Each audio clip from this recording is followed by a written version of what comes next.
Hello everybody, welcome to a new tutorial from Sound for More. It's Leo speaking. Today we are going to explore into more details how we can manage banks inside Roland Zenology Pro, and also we start to go through some of the initial control inside the edit menu. Before I continue, I would like to remind my viewers to subscribe, as that helps with growing the channel and bring more tutorials and videos like this one. Okay, let's start. I have loaded Roland Zenology Pro, as you can see, inside Zenbit. And I just open it. As you can see, I have maximized the screen.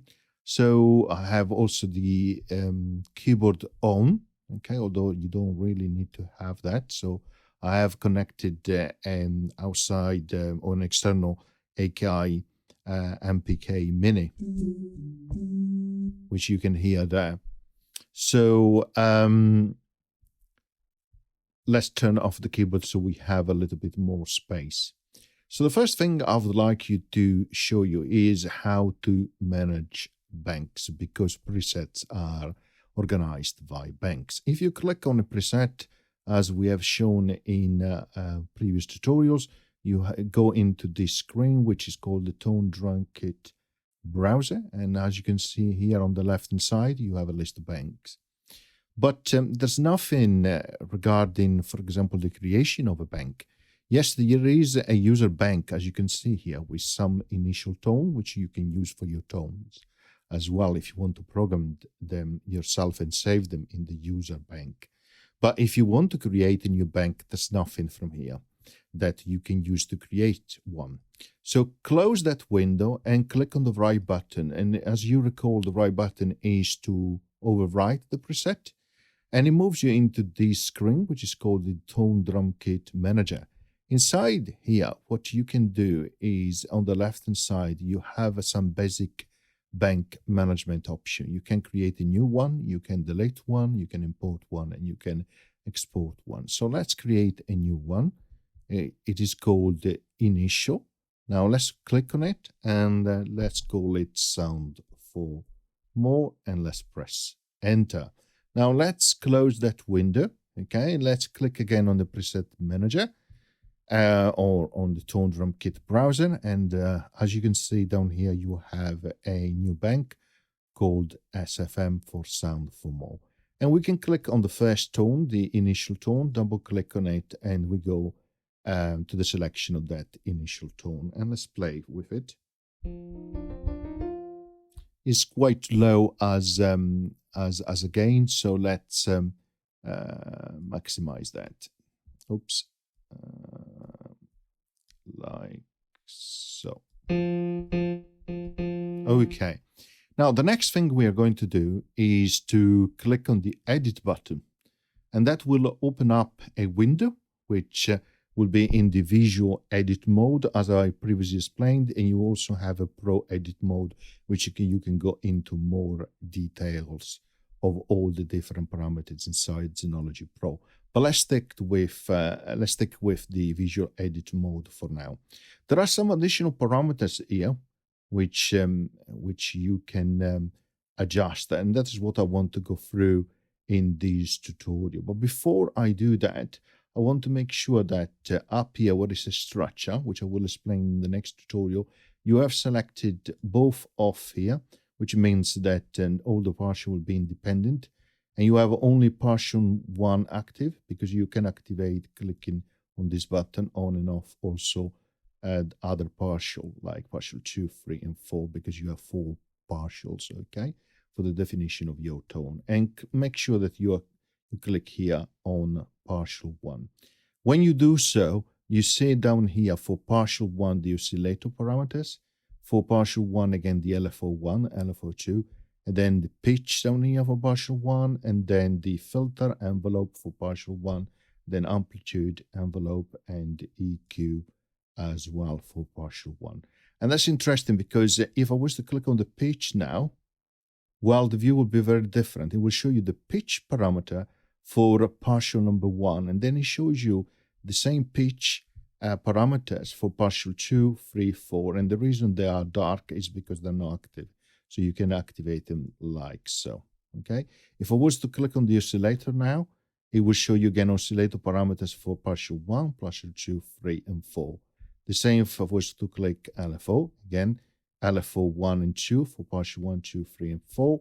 The same for filter, as you can see, for all partials. Same for amp and EQ as well. The range control is something I will explain in a future tutorial, so leave that for now. So let's click back on partial 1. So you have this view where it shows you all the different parameters, but only specifically for that partial. Don't worry too much on the parameters here on the oscillator. I will create a dedicated tutorial, but for now, just click on VA, okay, and let's use, why not, this first waveform, and I will explain all of those parameters in one of the next tutorials. So let's play with it.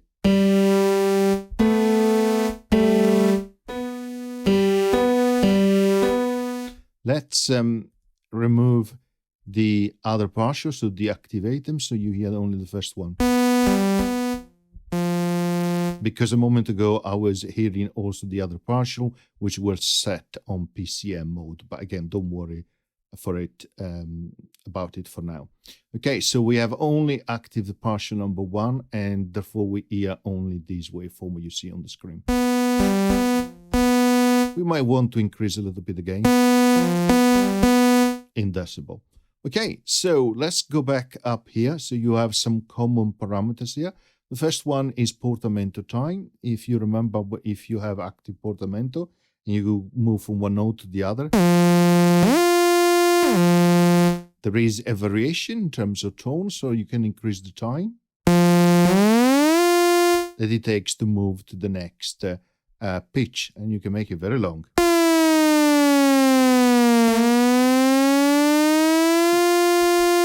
So you can really create some interesting effect in the particular way. Okay, next we have the analog. Let's reduce down to 0, remove the portamento there. Next we have the analog fill, and this applies what I call time varying changes to the pitch and volume, and that creates that different type of sound, which gives you that analog feel. So let's try that.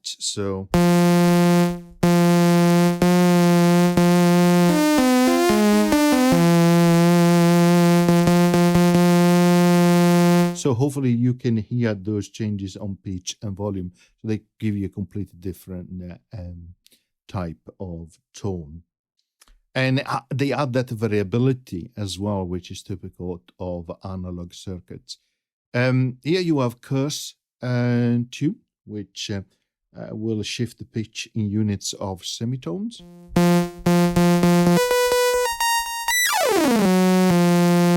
And then you can have fine tune, which adjusts the pitch, but this time in cents. And then if you have unison active, as we explained in one of the previous tutorials, you can adjust the detuning, okay, of the notes.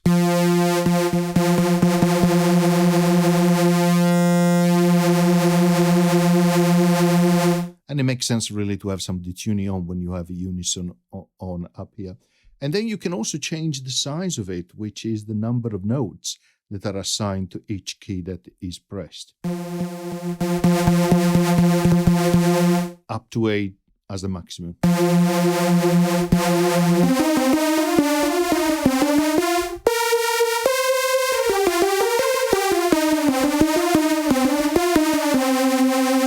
Okay, so you can create some very thick tones in this way. But let's remove unison for now. Let's write this like so, and we say write initial tone. It will ask for a name, and we call it SF1 for now, and press enter. So we have created that preset, and we have now saved it. And again, if we go back to the tone and drum kit browser. You can move between different banks, and when you go to SFM as a bank, of course, you will be able to choose up here the SFM one, which we just created and saved.